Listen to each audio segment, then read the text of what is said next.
System কোনো launch boat যখন forest এন্ট্রান্সের মধ্যে প্রবেশ করছে, প্রত্যেকটা লঞ্চ বোটের সঙ্গে আমরা একজন করে ফরেস্ট অথরাইজ ইনফর্মার হিসেবেই থাকি। তো আজকে যে গ্রাউন্ডে আমরা দাঁড়িয়ে রয়েছি এটা সজনেখালি পারমিশন টেকিং অফিস, সাথে কতগুলো পয়েন্ট রয়েছে, একটা টার্টল পন্ড আছে, একটা ক্রোকোডাইল পন্ড, একটা ওয়াচ টাওয়ার রয়েছে। তবে যত পর্যটক সুন্দরবনে আসছে প্রত্যেকেই কিন্তু একটা আশা আকাঙ্ক্ষা নিয়ে আসছে, সুন্দরবন মানেই বাঘ। প্রত্যেকের ব্রেনের মধ্যেই এটা ঘুরছে। তো অদ্ভুত জিনিস, আপনারা যদি অন্য কোনো জঙ্গলে গিয়ে ঘুরে থাকেন ইন্ডিয়াতে, যেখানে টাইগার রিজার্ভ রয়েছে, সেখানে টোটালটাই ড্রাই ফরেস্ট, যেখানে সাফারি করা পসিবল রয়েছে।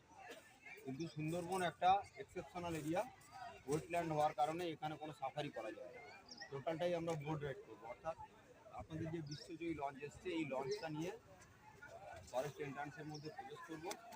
নদীবক্ষে চলার সময় যদি অন দ্য ওয়েতে কোনো অ্যানিমেল একটা আইল্যান্ড থেকে একটা আইল্যান্ডে যাওয়ার চেষ্টা করে, ওদের টাইমিংয়ের সঙ্গে আমাদের লঞ্চের টাইমিং ম্যাচ করলে তাহলে কিন্তু আমরা অ্যানিমেল প্রপারলি রেখে দেবো। আদারওয়াইজ ওয়াচ টাওয়ার থেকে, কারণ প্রত্যেকটা ওয়াচ টাওয়ারের সামনে একটা করে ফ্রেশ ওয়াটার হোল বানানো রয়েছে। সুন্দরবনে যত নদী খাড়ি রয়েছে সবটাই লবণাক্ত জলে ভরা। বন্য প্রাণীরা এই লবণাক্ত জল পান করতে হ্যাবিচুয়াল, কিন্তু কেউ একবার যদি ফ্রেশ ওয়াটার পান করে, সেকেন্ড টাইম জল চেষ্টা করে সে খুব যদি কোথাও ফ্রেশ ওয়াটার চেষ্টা করে। ফলে আমি প্রত্যেককে রিকোয়েস্ট করব, আমরা যখন যে কম্পাউন্ড বা ওয়াচ টাওয়ারগুলোতে নামছি একটু সাইলেন্ট মেনটেন করব, কারণ কোনো জঙ্গল কিন্তু পিকনিক স্পট না। আমরা এই টাইমটাকে আজ ইনফর্মাল ফরেস্টে যারা রয়েছি, আমরা এই টাইমটাকে যত পর্যটক আসছে পিকনিক পর্যটক হিসেবেই ধরি। ফলে ডিপার্টমেন্ট দাদারা জানেন কতটা সমস্যার মধ্যে রয়েছে। বোট লঞ্চ পারমিশন পাচ্ছে না, লিমিট করে দেওয়া হয়েছে, ডিপার্টমেন্ট চাইছে না জঙ্গলের মধ্যে মানুষ দিচ্ছে, কারণ জঙ্গলটাকে আগে বাঁচাতে হবে। মানুষের তুলনায় ওরা যদি বেঁচে থাকে টোটাল পরিবেশ একজন রিভিউয়ের মধ্যে লেখনি করছিল এখানে কী রয়েছে।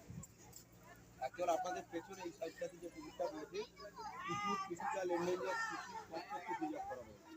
কারণ এই কচ্ছপটার নাম হচ্ছে বাটাকু বাচ্চা বা রিভার ট্রাফিক, বাংলাতে বালিগড় বলা হয়।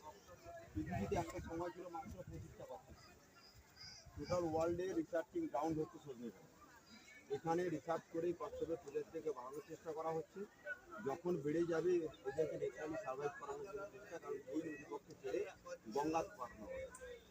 অর্থাৎ গঙ্গাতে যেভাবে আমরা ওয়েস্ট ফেলছি, মানে জেনে বা অজান্তে, তার মধ্যে প্রচুর ওয়েস্ট আছে। বায়োডিগ্রেডেবল হতে পারে, নন বায়োডিগ্রেডেবল হতে পারে, কিন্তু এই বায়োডিগ্রেডেবল ওয়েস্টের মধ্যে কিছু ওয়েস্ট আছে লং টাইম নেয়, যেটা নষ্ট করে। সেই ওয়েস্টগুলোকে এই কচ্ছপটা গিয়ে কিন্তু সে ক্লিন করবে, আমাদের যে উত্তরসূরি আছে তাদের জন্য একটা সুস্থ রাস্তা তৈরি করা হবে। তো আমরা দেখতে পাবো এখানে অনেক সময় ওরা শ্বাস নেওয়ার জন্য চেষ্টা করছে। আদারওয়াইজ জঙ্গলের সাথে যখন একটা অ্যাকোরিয়াম বানানো হবে, দেখতে পাবো ওয়াচ টাওয়ার থেকে জঙ্গলের অনেকটা দূর পর্যন্ত দূরত্ব দেখতে পাবো। এগুলো